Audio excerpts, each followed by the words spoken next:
হামলা আপনাদেরকে জানিয়ে রাখি অভিনেতা সৈফ আলী খানের উপর হামলার ঘটনা ঘটল গভীর রাতে। সৈফ আলী খানের মুম্বাইয়ের বাড়িতে ঢুকে ছুরি নিয়ে হামলার ঘটনা ঘটে। অজ্ঞাত পরিচয় ব্যক্তি সৈফের ছোট ছেলে জের ঘরে ঢুকে যায় বলে অভিযোগ।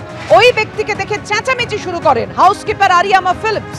গোলমাল থামাতে গেলে আচমকা সৈফের উপর চড়াও হয় ওই ব্যক্তি।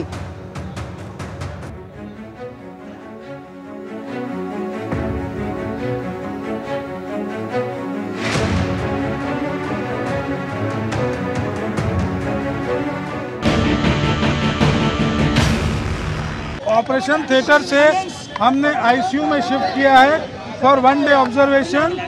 After that will decide tomorrow. Right now it is looking absolutely fine. He is on recovery path. इतना बड़ा 2.5 इंच का चाकू का पीस अंदर स्पाइन से हमने निकाला है।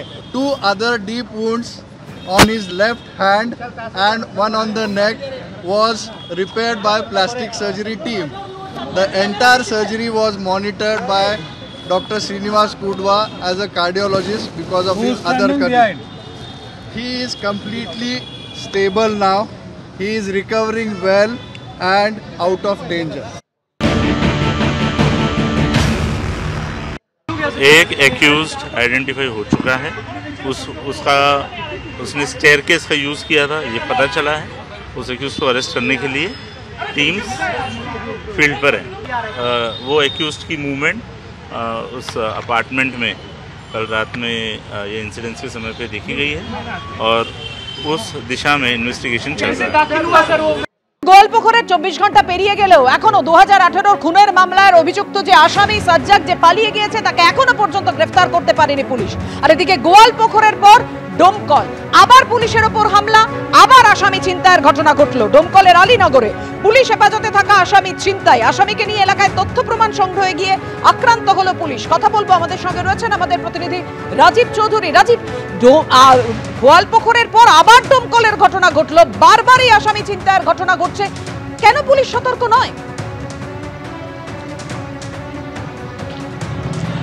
একেবারেই পাপিয়া, কাল আমি ঠিক এখন যেখানে দাঁড়িয়ে আছি, কাল রাত 11টা নাগাদ এখানকার যে ডোমুর তলা রয়েছে সে তার পুলিশ ক্যাম্প রয়েছে, সেই ক্যাম্পের পুলিশ নিয়ে এসেছিল আসামি। এটাই আসামির বাড়ি, রানা শেখের বাড়ি। সেখানে রানা শেখকে নিয়ে আসে এবং এখানে যখন দাঁড়ায়, এই জায়গায় মারুতি করে যখন দাঁড়ায় পুলিশ কর্মীরা তখন এখানে নিয়ে দেখা, তার পরিবারের লোকজন এসে কার্যত পুলিশের সঙ্গে বচসা প্রথমে শুরু হয়।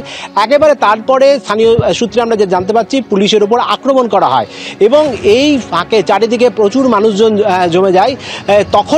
তখনই আসামিকে একবারে গাড়ির মধ্যে থেকে বার করে দেওয়া হয় এবং এই যে রাস্তা, সামনের যে রাস্তা রয়েছে, এই সামনের রাস্তা দিয়ে একেবারে মাঠের মধ্যে দিয়ে রাত 11টার কিছু পরেই কিন্তু আসামি রানা শেখ এখান থেকে পালিয়ে যায় এবং তারপরে গোটা ঘটনা এখানে প্রচুর পুলিশ বাহিনী আসেন এবং এখানে এই যে রানা শেখের একেবারে প্রতিবেশী এবং তার এক নিকট আত্মীয়, এইখানে তৃণমূল পঞ্চায়েতের যিনি মেম্বার রয়েছেন, এই গ্রাম পঞ্চায়েতের মেম্বার, প্রাক্তন প্রধান, এই রায়পুর গ্রাম পঞ্চায়েতের প্রাক্তন প্রধান, তিনি সহ এখানে 4 জনকে ইতিমধ্যেই এই গ্রাম থেকে গ্রেপ্তার করে নিয়ে যাওয়া হয়েছে এবং এই যে পরপর বাড়ি রয়েছে, এই বাড়িগুলো রয়েছে রানা শেখের যে বাড়ি রয়েছে ঠিক তার পাশের বাড়ি এবং তার পরের বাড়িটাই হচ্ছে তৃণমূলের গ্রাম পঞ্চায়েত সদস্যের বাড়ি এবং তিনি প্রাক্তন প্রধান এবং তাকেও এই ঘটনার সঙ্গে জড়িত থাকার অভিযোগে পুলিশ গ্রেপ্তার করে নিয়ে এসছে এবং ঘটনার পর থেকে এখনো পর্যন্ত প্রায় 20 ঘন্টা কেটে গেল, এখনো পর্যন্ত কিন্তু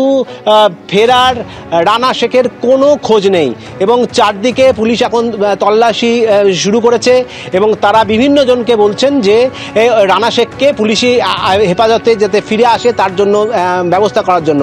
আমরা স্থানীয় তৃণমূল নেতৃত্বের সঙ্গে কথা বলছিলাম, তারাও বলছেন যে আমরাও চেষ্টা চালাচ্ছি অভিযুক্তকে দ্রুত পুলিশের হেফাজতে যেতে দেওয়া হোক। বা ডোমকল এই যে পরপর আসামি ছিনতাইয়ের ঘটনা, এখনো পর্যন্ত সেই 2 আসামিকে গ্রেফতার করতে পারেনি পুলিশ। ধন্যবাদ তোমায় রাজীব।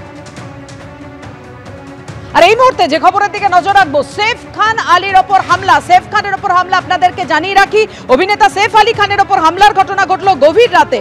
সৈফ আলী খানের মুম্বাইয়ের বাড়িতে ঢুকে ছুরি নিয়ে হামলার ঘটনা ঘটে। অজ্ঞাত পরিচয় ব্যক্তি সৈফের ছোট ছেলে জের ঘরে ঢুকে যায় বলে অভিযোগ। ওই ব্যক্তিকে দেখে চেঁচামেচি শুরু করেন হাউসকিপার আরিয়ামা ফিলিপস।